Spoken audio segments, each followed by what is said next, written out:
The New England Mafia, power built in silence.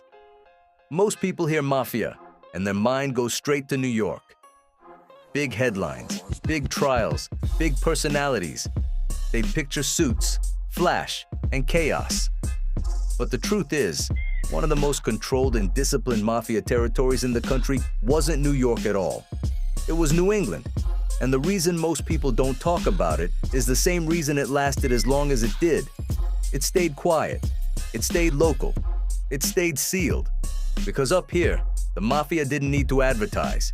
It didn't need noise. It didn't need mythology. It needed order. It needed systems. And it needed people who understood that the real power isn't in being seen. It's in being felt. In New England, that power centered around Providence, Rhode Island, Federal Hill, Atwells Avenue, streets that to outsiders look like restaurants and old brick buildings and history tours. But for decades, those streets were something else.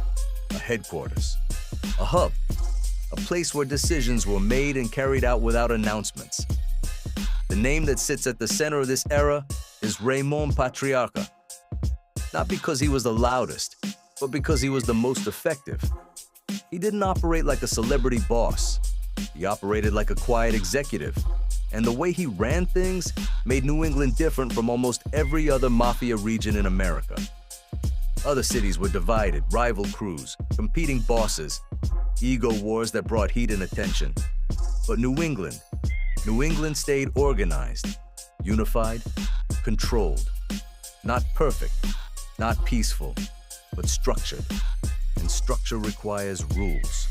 The most important rule wasn't written down anywhere, but everyone knew it. Silence. The old code. The one outsiders call Omertà. In this world, silence wasn't about pride. It wasn't a slogan. It was the foundation. It was the lock on the door that kept the whole operation protected from the outside. And for a long time, it worked. Investigators could suspect. Newspapers could hint. Locals could whisper. But proving it was another story. The machine ran because nobody spoke loud enough to stop it. That's the part people miss about the New England Mafia. It wasn't built on noise. It was built on discipline. And like every system built on silence, it only takes one crack to change everything. That crack is coming. And when it arrives, it doesn't just expose crimes, it exposes the entire structure behind them. One boss, one territory. What made New England dangerous wasn't violence. It was efficiency. While other mafia families fought over territory, New England operated under a single chain of command. One boss, one hierarchy, one center of gravity. Raymond Patriarca didn't just control Providence, he controlled the region. From Rhode Island, influence stretched north into Boston and Worcester, west toward Springfield, and down into parts of Connecticut. Crews operated locally, but authority flowed upward. Decisions didn't get made in the streets. They got approved quietly, behind closed doors, long before anyone ever saw a result. This was rare. Most mafia regions fractured under pressure. Egos clashed. Alliances shifted. Power struggles created chaos. But Patriarca understood something most bosses didn't.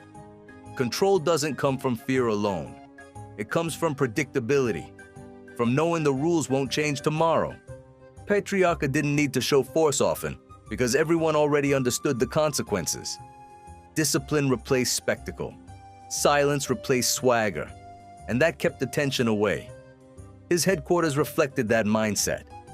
Not a nightclub, not a mansion, a vending machine business, Coin-O-Matic, a place that blended into the neighborhood, a location that didn't invite curiosity. From that office, he summoned captains, resolved disputes, approved contracts, and issued decisions that affected thousands of lives, without ever raising his voice. Even Boston, with its independent crews and Irish gangs, had to operate carefully. Pushing too far meant disrupting a balance that Providence controlled.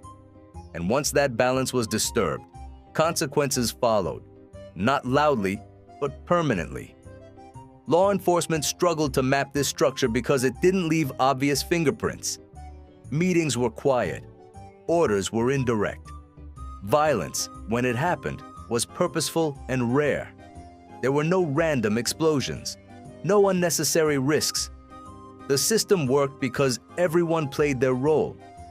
But systems depend on loyalty, and loyalty depends on belief. Belief that the rules protect everyone equally. Once that belief starts to weaken, discipline turns into doubt, and doubt is where silence begins to fail.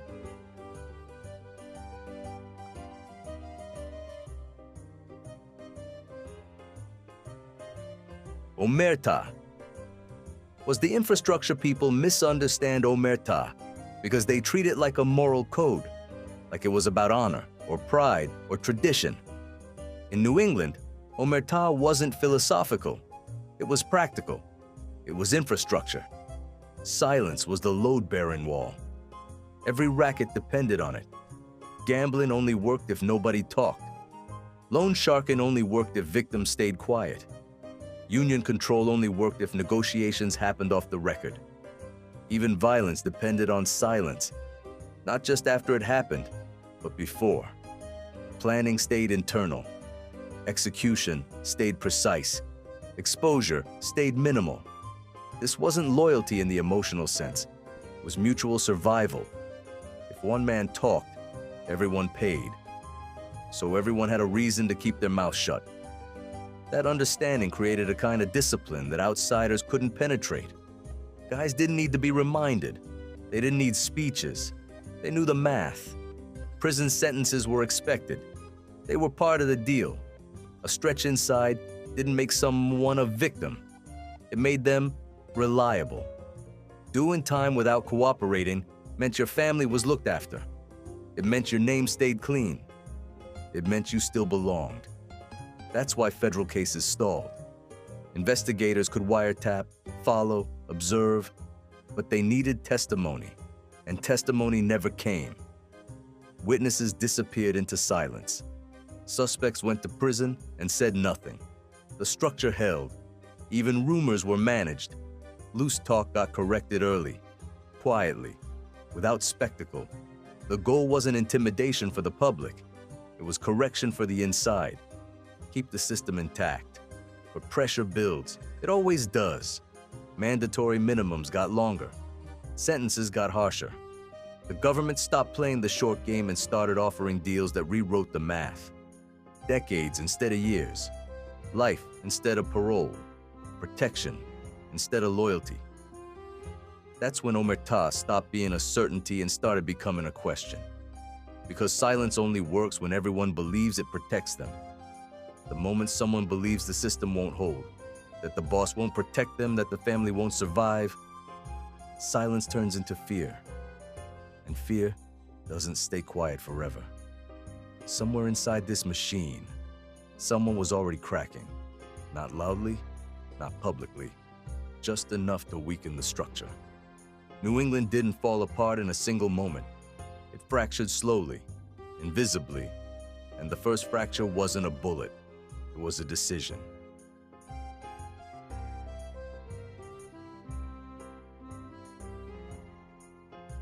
The silence before the break.